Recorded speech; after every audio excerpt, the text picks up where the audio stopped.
बिस्मिल्लाहिर्रहमानिर्रहीम। सर एक एरिया है फारेस्ट 2 का जो हमने कवर करना है, और ये एरिया जनाब जो इंटरेक्ट करता है जनाब फारेस्ट 2 विद कंसोलिडेशन के साथ, यानी विद ग्रुप ट्रांजैक्शंस। ठीक है जी।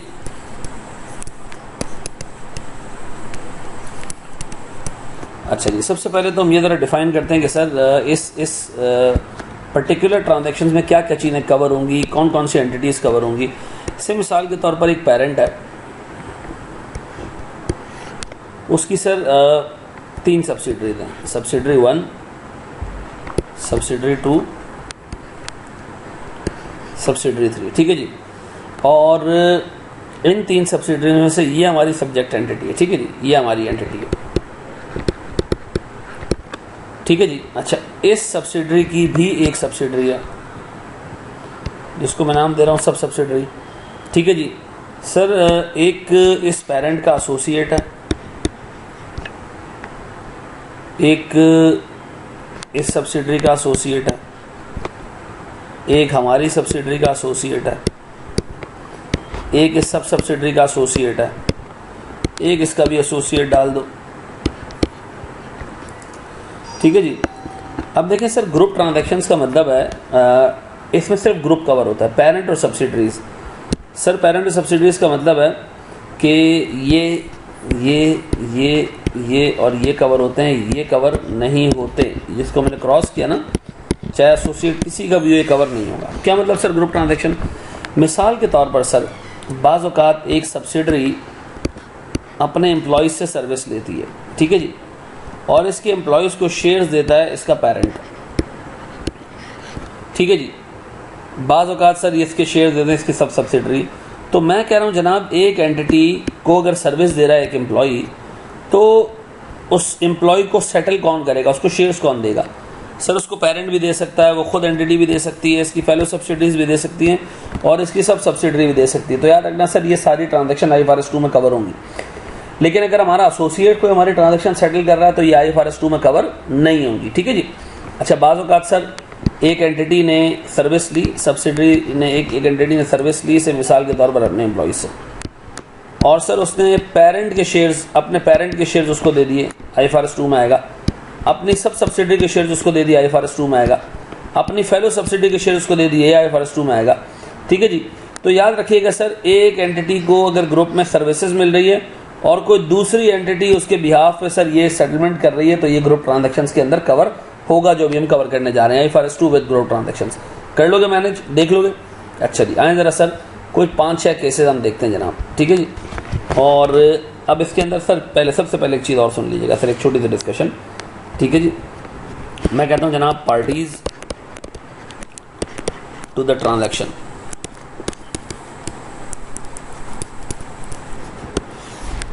मिसाल के तौर पर सर एक छोटी सी एग्जांपल देता हूँ। एक पेरेंट है, एक उसकी सब्सिडरी है। ठीक है जी। और ये सब्सिडरी के एम्प्लॉयज़ हैं, ये सब्सिडरी के एम्प्लॉयज़ हैं। सब्सिडरी के एम्प्लॉय ने सर्विसेज दी सब्सिडरी को। ठीक है जी। किसको सर्विसेज दी? सब्सिडरी को सर्विसेज दी। अच्छा जी, सब्सिडरी इसका मतलब है सर सर्विस बेनिफिशियरी है, एक एंटिटी आ गई,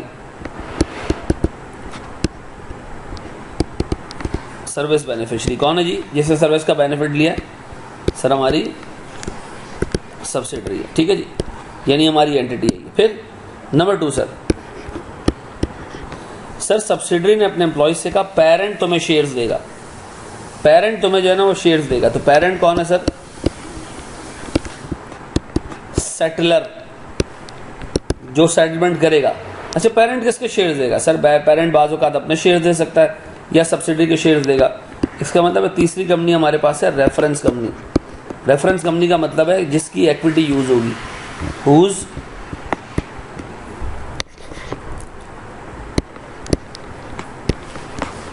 whose equity instruments will be used to settle the transaction। ठीक है जी। आप बताएं सर, सर्विस किसने ली? सब्सिडरी ने ली। सेटल कौन करेगा? पेरेंट करेगा। किसके शेयर देगा? खुद के दे सकता है, सब्सिडरी के दे सकता है। अगर खुद के शेयर्स देगा तो मैं कहूँगा जनाब यहाँ पे सेटलर कौन है? पेरेंट। रेफरेंस कंपनी भी कौन है जिसके शेयर इशू हो रहे हैं? पेरेंट। सर्विस किसने दी? सब्सिडरी ने। अगर सर सब्सिडरी सर्विस ले और पेरेंट उसके बिहाफ पे सर उसके एम्प्लॉय को शेयर दे, लेकिन शेयर सर पेरेंट अपने नहीं दे बल्कि सब्सिडरी के दे, तो मैं कहूँगा सर्विस का बेनिफिट किसको मिला? सब्सिडरी को। सेटलर कौन है? पेरेंट। किसके शेयर दिए जा रहे हैं? सब्सिडरी के। तो रेफरेंस कंपनी कौन है?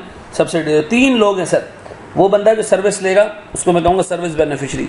वो बंदा जो सेटल करेगा ट्रांजैक्शन को, जिसकी सेटलमेंट की जिम्मेदारी है सर, वो कहेगा settler.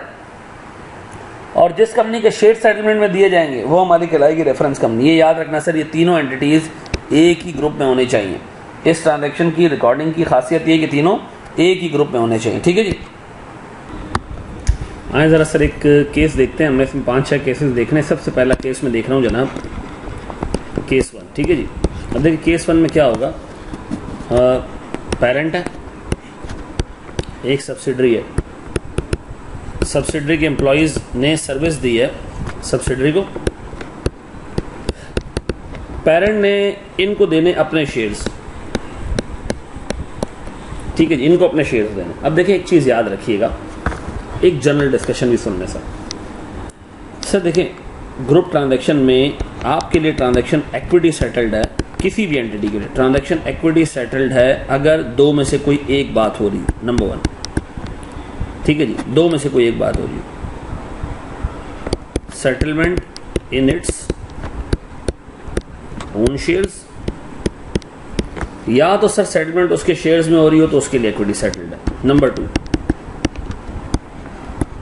The company has no settlement obligation. या तो सर कंपनी की ऑब्लिगेशन ही ना हो सेटल करने की। कंपनी बोले भाई मेरी तो ऑब्लिगेशन है ही नहीं सेटल करने की, तो सर उसके लिए इक्विटी सेटल्ड है। और सर अगर कंपनी ये कहे कि जी मेरी ऑब्लिगेशन है सेटल करने की, लेकिन मैं अपनी जो है वो इक्विटी के अंदर इसको सेटल करूंगा, तो सर उसके लिए इक्विटी सेटल्ड है। अदरवाइज सर जितने भी ट्रांजैक्शन में आप सब्जेक्ट बनोगे आपके लिए वो इक्विटी सेटल्ड नहीं होंगी। फिर रिपीट करा, इस ऊपर वाले केस में देखें। मुझे एक बात बताएं, सब्सिडरी ने सर्विसेज ले ली, क्या सब्सिडरी ने सेटलमेंट करनी है? सब्सिडरी के ऊपर कोई सेटलमेंट की जिम्मेदारी है? No settlement obligation. तो ये ट्रांजैक्शन सब्सिडरी के लिए इक्विटी सेटल्ड है। अच्छा, पेरेंट के लिए है सर एक सेटलमेंट की जिम्मेदारी, लेकिन पेरेंट इसको अपने शेयर्स में सेटल करेगा, तो ये पेरेंट के लिए भी क्या है? Equity settled. या तो आपको अपने शेयर्स में सेटल करना हो, या आप सेटलमेंट की जिम्मेदारी ना हो, तो आपके लिए इक्विटी सेटल ट्रांजैक्शन है। ठीक है जी। अब मुझे एक बात बताएं सर, इस केस में सर्विसेज किसने ली? सर्विसेज किसने ली? सर्विस बेनिफिशियरी कौन है? सर्विस बेनिफिशियरी कौन है सर? सर्विस बेनिफिशियरी है इसके अंदर कौन सर? कौन? Sir subsidiary. ठीक है जी। मुझे बताएं सर, सब्सिडरी ने सर्विस बेनिफिट लिया है, सेटलर कौन है इधर? सेटलर है पेरेंट। सर रेफरेंस कंपनी जिसके शेयर्स यूज किए जाएंगे सेटलमेंट में, वो भी पेरेंट खुद ही है, पेरेंट अपने शेयर यूज कर रहा है। तो मुझे बताएं सर, अगर मैं आपसे सबसे पहले पूछूं इस ट्रांजैक्शन में पेरेंट के लिए ये ट्रांजैक्शन की नेचर क्या है? नेचर ऑफ ट्रांजैक्शन क्या है जनाब? Nature of transaction sir, parent ने चूंकि सेटलमेंट की जिम्मेदारी पेरेंट के ऊपर है, पेरेंट ने शेयर देने और अपने शेयर देने, तो सर ये पेरेंट के लिए इक्विटी सेटल्ड है। ठीक है जी। इक्विटी सेटल्ड इसलिए कि पेरेंट ने अपने शेयर्स देने। ठीक है जी। अब बताएं सर, पेरेंट इसमें एंट्री क्या पास करेगा? पेरेंट इसमें एंट्री पास करेगा, कहेगा सब्सिडी तुम्हारे बिहाफ पे मैंने अपने शेयर इशू किए, तो चूंकि मैं तुम्हारे बिहाफ पे पेमेंट कर रहा हूं लोगों को, तो मैं इन्वेस्टमेंट इन सब्सिडरी डेबिट कर रहा हूं अपने पास, और share based payment reserve create कर रहा हूं। ठीक है जी। पेरेंट ने कहा भाई मैंने सब्सिडरी के बिहाफ पे चूंकि पैसे पे किए, तो मैं इसको ऐसे ट्रीट कर रहा हूं जैसे मैंने सब्सिडरी में इन्वेस्टमेंट की है। ठीक है जी। बी, बताएं सर, सब्सिडरी अपनी बुक्स में क्या है? सब्सिडरी के नेचर के हिसाब से क्या है? सब्सिडरी के हिसाब से इस ट्रांजैक्शन की नेचर क्या है?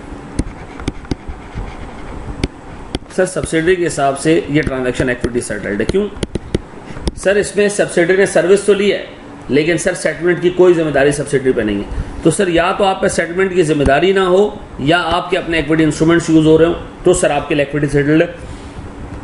पेरेंट के लिए इक्विटी सेटल्ड इसलिए कि पेरेंट के शेयर यूज हो रहे हैं ट्रांजैक्शन में, और सर सब्सिडरी के लिए इक्विटी सेटल्ड इसलिए है कि सब्सिडरी पे सेटलमेंट की जिम्मेदारी नहीं है। अब बता सर, चूंकि सब्सिडरी ने सर्विस का बेनिफिट लिया है, तो सब्सिडरी एंट्री पास करेगी रेम्यूनरेशन एक्सपेंस डेबिट और capital contribution reserve. Capital contribution reserve, capital contribution reserve, इसका मतलब है पेरेंट की तरफ से ये कंट्रीब्यूशन मिली है, पेरेंट की तरफ, यानी हमने टेक्निकली सर पेरेंट को इक्विटी इशू की है ताकि वो हमारे बिहाफ पे पेमेंट कर सके। ठीक है जी। अब बताएं सर सी, बताएं ग्रुप के पर्सपेक्टिव से क्या है। यार याद रखना, ग्रुप की कोई भी एंटिटी अगर शेयर इशू करे, share issued by a group company, sir this will always be an equity settled transaction.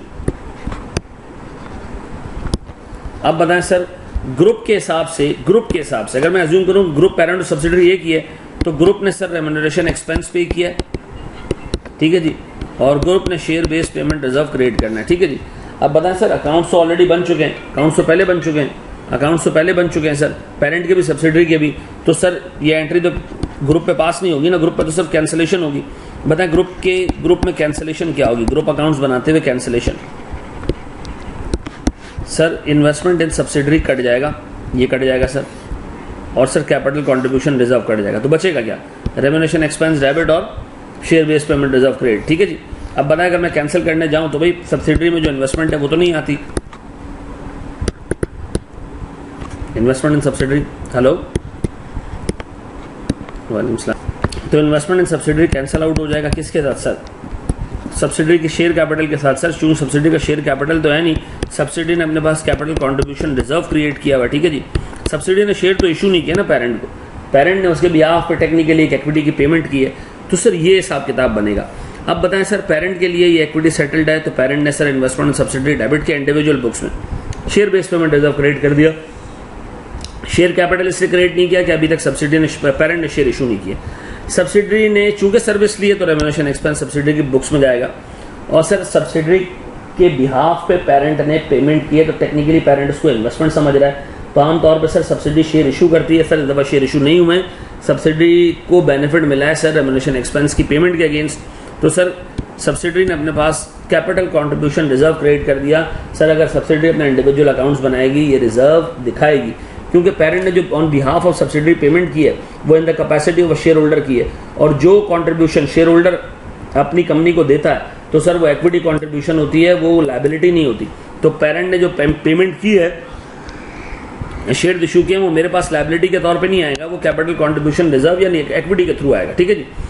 फिर सर जब ग्रुप अकाउंट्स बनाएंगे तो सर चूंकि पेरेंट और सब्सिडरी एक एंटिटी है, और ये सर इन्वेस्टमेंट इन ओन एंटिटी है, और ये sir capital receive from own entity, तो ये कैंसिल हो जाएंगे आपस में।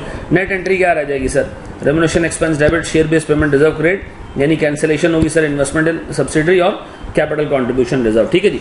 सर आइए जरा इसके ऊपर एक छोटा सा क्वेश्चन करते हैं ताकि हमें आइडिया हो जाए। सर इसमें इधर एक छोटा सा क्वेश्चन सॉल्व करते हैं, मैं डाटा खुद यहाँ लिखता हूँ। ठीक है जी। एक छोटा सा क्वेश्चन सॉल्व करते हैं ताकि हमें आइडिया हो जाए कि किस तरीके से सर इसका काम होता है। ठीक है जी।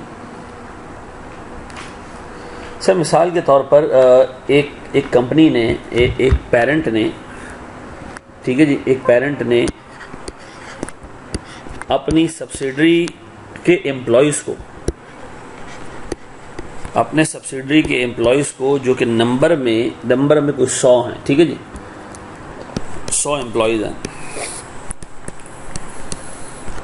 सबसे ये कहा कि यार मैं आपको जो है ना वो 200 शेयर्स दूंगा अगर आप लोग कंपनी के अंदर काम करें। 200 शेयर्स किसके होंगे, पेरेंट के होंगे। ठीक है जी। सर डे 1 पे ग्रांट डेट पे इस शेयर की फेयर वैल्यू सर कोई 30 रुपए के करीब है। ठीक है जी। 30 रुपीज़ के करीब शेयर की फेयर वैल्यू है।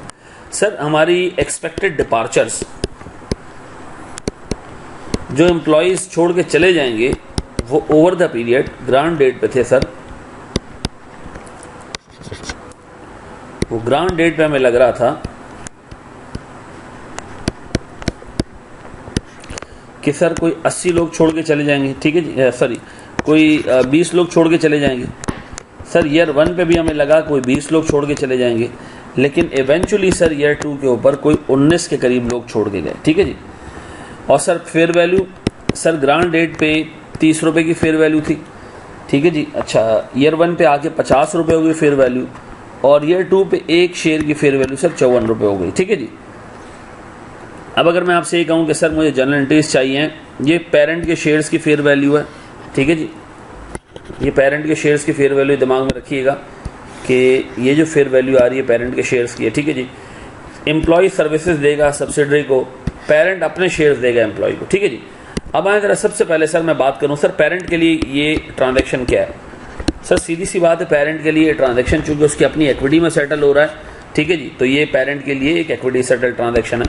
तो सर पेरेंट क्या करेगा, ईयर 1 और ईयर 2 में सर जो इंस्ट्रूमेंट लेगा वो लेगा कितने सर, ईयर 1 में कितने इंस्ट्रूमेंट्स हैं, 80 लोग बच जाएंगे, 200 इंस्ट्रूमेंट्स हैं।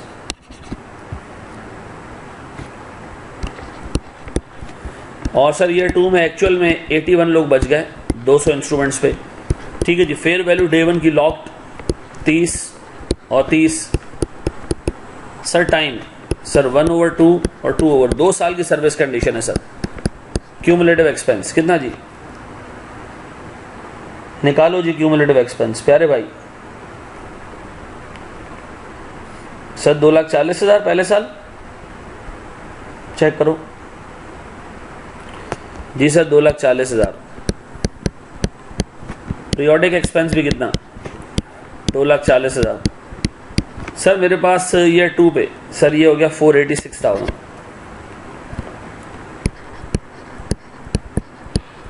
और यहाँ कितना आ रहा है सर 246,000। तो बताओ पेरेंट अपनी बुक्स में क्या एंट्रीज पास करेगा, अपने इंडिविजुअल बुक्स में। पेरेंट सर ईयर 1 पे एंट्री पास करेगा सर इन्वेस्टमेंट डेबिट, ठीक है जी। इन्वेस्टमेंट कितने से डेबिट सर, कितने रुपए से डेबिट पहले साल सर 246,000 रुपीज से डेबिट, ठीक है जी। और क्रेडिट क्या करेगा sir, share based payment reserve, अपनी बुक्स में रिजर्व क्रिएट करेगा ताकि बाद में एम्प्लॉयज को शेयर इशू कर सके, ठीक है जी। 240,000 या 46 नहीं, 240 और 240, ठीक है जी। सर ईयर 2 पे क्या एंट्री पास करेगा, फिर सर इन्वेस्टमेंट डेबिट सर 246,000 और sir share based payment reserve sir 246,000। याद रखिएगा जब 2 साल बाद एम्प्लॉयज से शेयर्स मांगने आएंगे तो share based payment reserve debit करके शेयर कैपिटल क्रेडिट कर देगा क्योंकि इससे अपने शेयर इशू करने, ठीक है जी। अच्छा बताएं सर सब्सिडरी, सब्सिडरी के एंट्रीज पास करेगा सर। सब्सिडरी के लिए भी ये एक इक्विटी सेटल ट्रांजैक्शन है, तो सब्सिडरी एंट्री पास करेगी सर ईयर 1 पे सर रेम्यूनरेशन एक्सपेंस डेबिट कितने से सर 240,000। सर मेरे पास कैपिटल कंट्रीब्यूशन रिजर्व कितने से बेटा 240,000 से, डन।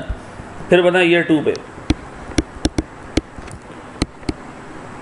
रेम्यूनरेशन एक्सपेंस डेबिट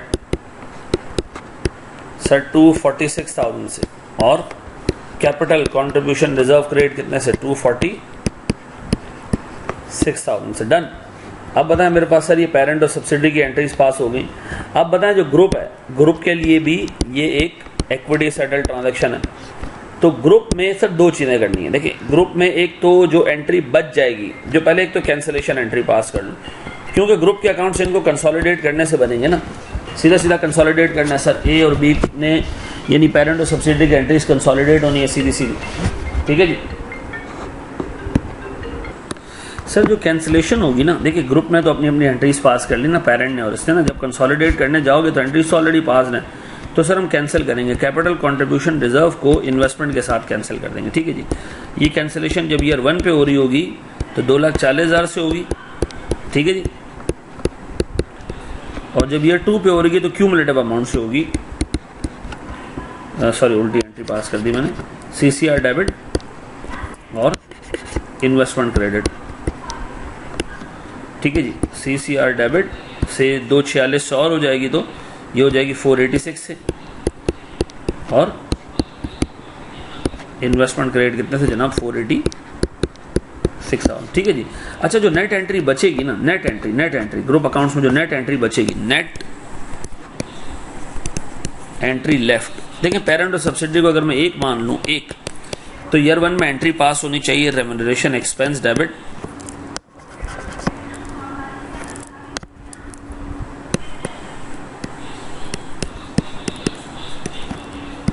और share based payment reserve credit,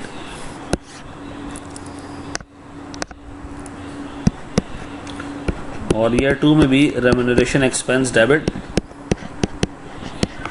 और share based payment reserve credit, ठीक है जी। यही एंट्री पास होनी चाहिए 240, और फिर आप इसको क्यूमुलेटिव पास करना है, नहीं तो आप इंडिविजुअल पास करना है, दूसरे साल फर्दर ये एंट्री पास होगी, ठीक है जी। तो ये देख लीजिएगा सर, दोनों के लिए cash set, sorry equity settled, group के लिए भी इक्विटी सेटल्ड, ठीक है जी। Thank you very much.